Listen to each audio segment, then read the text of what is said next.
Place maintenant au dossier de Secours Cazir. Avec ce soir, la recherche sur la Xylella fastidiose. La semaine dernière s'est tenue une conférence internationale à Ajaccio consacrée à cette bactérie qui s'attaque aux végétaux en Corse.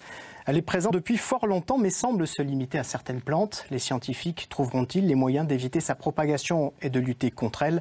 Reportage de Marie-France Giuliani et de Stéphane Agostini. On le remarque au printemps pour ses fleurs blanches. Actuellement, il règne plus discrètement dans le maquis où il est si répandu. Le cyste focalise l'attention des scientifiques. Il est en Corse un réservoir à Xylella fastidiosa. Et pour cause, il héberge 10 mois sur 12 le phylène, un insecte minuscule qui transporte la Xylella de plante en plante.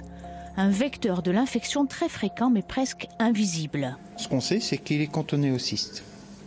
Et après, on a utilisé cet insecte pour regarder dans sa bouche s'il contenait la bactérie qui est dans les plantes. On a regardé dans différentes populations et on a vu que les vecteurs, même quand on n'avait pas de symptômes apparents dans la végétation, contenaient la bactérie. Et puis on a vu que c'était à large distribution en Corse, donc l'introduction elle date pas de 2015. Enfin, en tout cas c'est impossible de coloniser aussi vite. Donc ça veut dire que c'est plus ancien. L'infection daterait des années 80. Les recherches visent à réduire le nombre de phylènes grâce notamment à cette guêpe. Elle le parasite en pondant ses œufs dans les larves. Actuellement, il n'y a pas de solution en vue pour stopper la Xylella, mais on note des avancées sur le mode de vie et d'alimentation du phylène. Ce qu'on essaie de comprendre, c'est comment ça se passe. Et la fausse bonne idée, c'est de se dire, puisqu'il est sur cyste, on va enlever les cystes. Et en fait, cet insecte est très polyphage et donc risque fortement d'aller se promener sur d'autres plantes.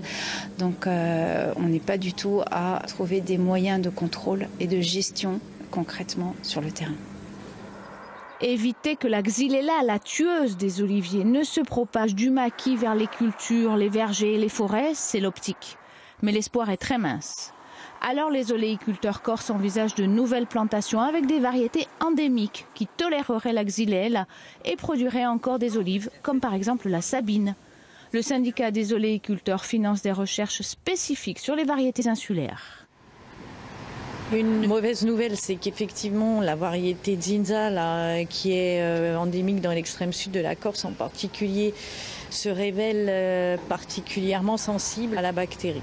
100% des plants qu'on a envoyés et qui ont été inoculés avec la multiplex ST7 sont morts au bout de 9 mois dans le laboratoire. À Angers, Montpellier, San Giuliano, les chercheurs de l'INRA, l'Institut agronomique, se concertent davantage, inventent et harmonisent de nouvelles méthodes.